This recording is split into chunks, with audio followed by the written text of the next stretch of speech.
At only 19 years old, my next guest, Ginny, was shocked to learn she had a potentially life-threatening health condition, usually found in people more than twice her age. Her diagnosis was so serious, her parents joined in the changes Ginny had to make to save her life. Here's Ginny's story. When I was 19, I found out that my liver was inflamed. I had stage 3 non-alcoholic steatohepatitis, otherwise known as NASH. I felt very scared because I didn't know what it was. Sorry. When I realized it was Jenny's diet that contributed to her illness, I felt like an unfit mom.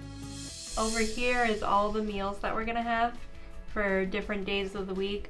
My mom was very involved. It was her idea to start the whiteboard that we have with all our meals on it. One of the first things I noticed is that I wasn't tired anymore.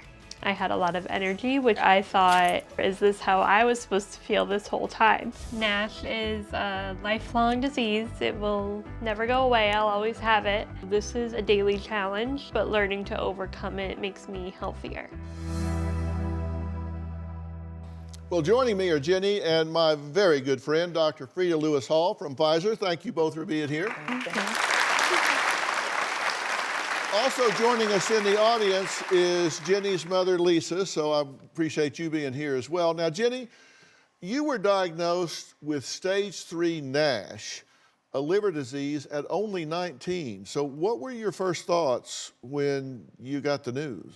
Well, Dr. Phil, I felt very confused, very frustrated, and I also felt very scared because I had never heard of NASH.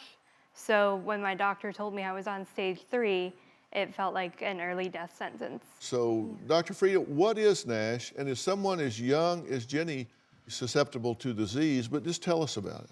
NASH stands for nonalcoholic steatohepatitis. Now, this occurs when fat accumulates in the liver, and this buildup causes cell damage, inflammation, and scarring of the liver, or cirrhosis. Now, this is not caused by alcohol, and it can be life-threatening because it may lead to liver failure and liver cancer.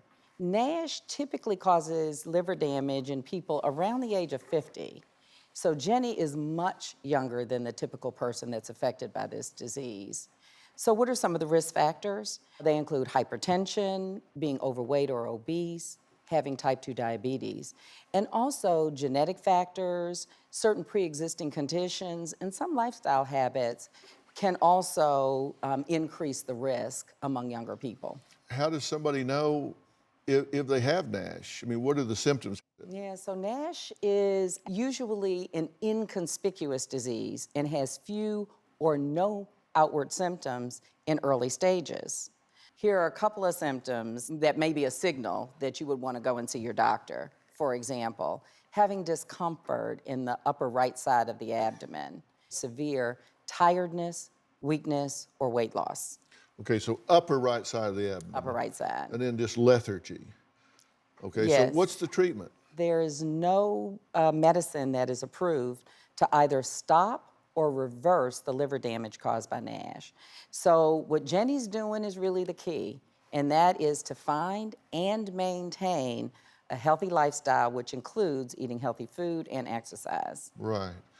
So, Lisa, when you learned that Ginny could be headed for really serious problems with her liver, you had to make dramatic lifestyle changes, right, for the whole family? Absolutely. So when we found out about Jenny's diagnosis, I immediately scoured the internet for reliable sources. We found that clean eating, or food in its original form, and exercising was the best for Ginny. So how is your health now?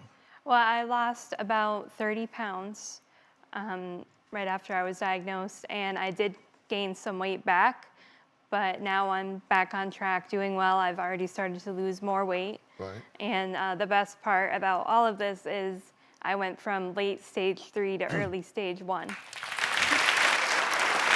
Like your mom is saying, it's just a lifestyle. You just have to decide, okay, I'm gonna just change the way I live, the pattern, the way I live. And if you'd like to learn more about NASH or any other health-related issues, one of my favorite websites is gethealthystayhealthy.com. It's research-based, it's science, it really gives you the information. Well, thank you. And of course, while you're there, you can sign up for a monthly newsletter. Yeah, and the monthly newsletter is great. It gives you stuff that you didn't think you were interested in, and you start reading it and you can't put it down, right? Look, I want to thank all of my guests today, and a special thanks to Dr. Freda Lewis-Hall.